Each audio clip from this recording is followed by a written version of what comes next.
बिस्मिल्लाहिर्रहमानिर्रहीम। अस्सलाम वालेकुम dear students. Ali smart guide में आप सबको खुशामदीद कहा जाता है।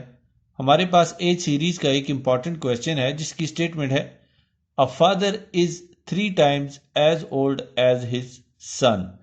इन 10 years he will be twice as old as his son. How old is the father at present.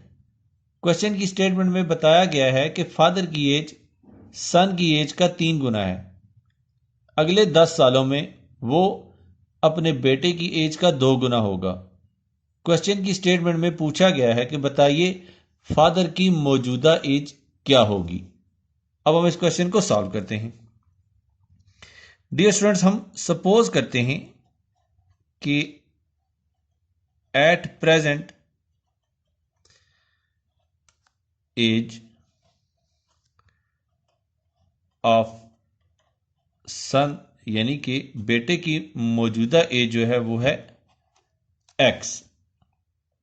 तो अगर बेटे की मौजूदा एज एक्स है तो फादर की मौजूदा एज होगी at present age of father, वो होगी सन की एज का 3 गुना, यानी कि 3 × x। और 10 साल बाद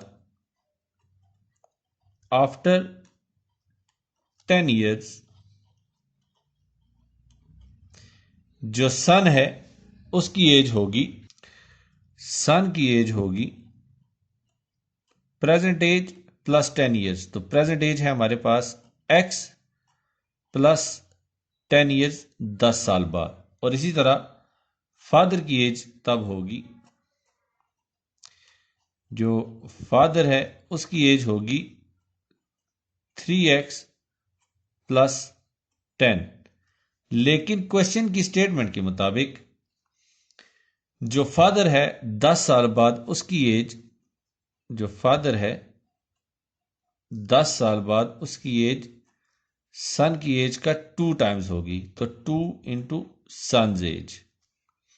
तो फादर की एज 10 साल बाद हमें पता है वो है 3x plus 10 is equal to son की एज है x प्लस 10, तो ये हो जाएगा 2 × x प्लस 10। तो हम इसको लिख सकते हैं 3x plus 10 is equal to 2x plus 20। अब 2x पॉजिटिव साइन के साथ है, जब इक्वेशन की लेफ्ट साइड पे जाएगा तो इसका साइन चेंज होकर नेगेटिव हो जाएगा। तो हम इसको लिख सकते हैं 3x माइनस 2x।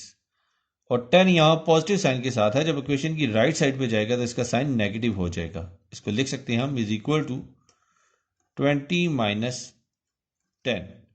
तो हमें x हासिल होगा 10। लेकिन क्वेश्चन की स्टेटमेंट में उन्होंने हमसे पूछा है फादर की प्रेजेंट एज बताइए।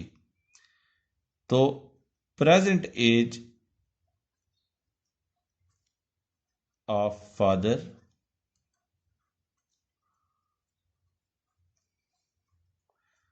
ये हमने सपोज की थी 3x। तो इसमें हम x की वैल्यू पुट करते हैं तो हमें हासिल होगा 3 × 10 is equal to 30 years।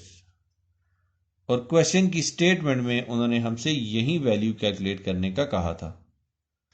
Dear students, दुआओं में याद रखिएगा। अल्लाह हाफिज। अस्सलाम वालेकुम।